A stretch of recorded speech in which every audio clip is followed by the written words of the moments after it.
Good morning, everybody. Welcome back to installment of Scott Selections here for Tuesday, October 4th. Before we get into today's play of the day, quick recap of what happened yesterday. We had a nice winner in the NFL with Matt Stafford, the third interception at minus 115 on DraftKings.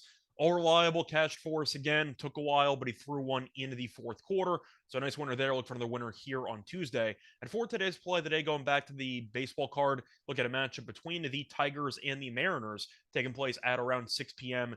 Eastern time. And for this matchup, look at team total in this one. Like the Tigers, team total over 1.5 runs in the first 5 innings at plus 105 on DraftKings. Time recording of 12:30 a.m. Eastern time. Cover reasons why I like the Tigers' first five team total over 1.5 in this matchup. First reason, look at the actual recent form.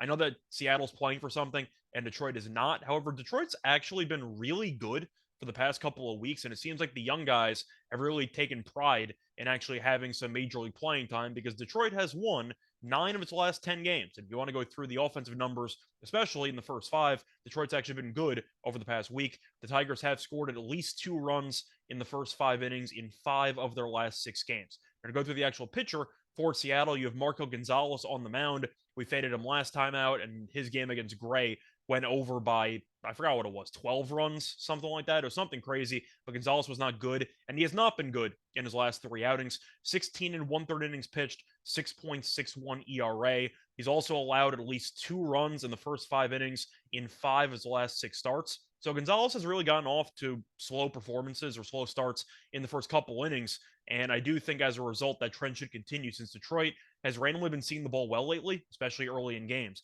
To go through the recent meeting that they had against each other, Gonzalez faced the Tigers on August 31st, and he allowed 2 runs in the first 5. Plus, Gonzalez also had a lot of home run issues so far this season. Marco has allowed 30 home runs this season, which is tied for the fourth most in the league. Now, I know Detroit doesn't have many great power bats per se, but the point is Marco Gonzalez gives a bunch of home runs. He gave up 3 last start, I believe, against Texas. I do think that Detroit could potentially get a bloop and a blast, or maybe Gonzalez just struggles and lets a couple guys on base. And I do think eventually Detroit will have enough chances to go over this number. But plus 1.5 for over 1.5 runs against Marco Gonzalez, I think is extremely low. And I'm going to assume that Gonzalez will do enough in terms of allowing runners on base and potentially giving up home runs to help us cash this bet. And just in case you're wondering, the weather will not be an issue in this game. The wind is blowing out to center field at roughly 3 miles per hour. So not much of an impact, technically blowing out, but the point is the wind will not be blowing in. But 1.5 at plus money against a pitcher that has a 6.61 ERA in his last 3 outings, and the same pitcher who's allowed 30 home runs, which is the fourth most in the league. I think this number is way too low. And I get Detroit all season long has not been good offensively, but recently, with the young talent they called up for September, they've actually been decent. And I think as a result, that this number does seem a little bit low. So play that once again here for Tuesday, October 4th is going to be on the Tigers' first 5.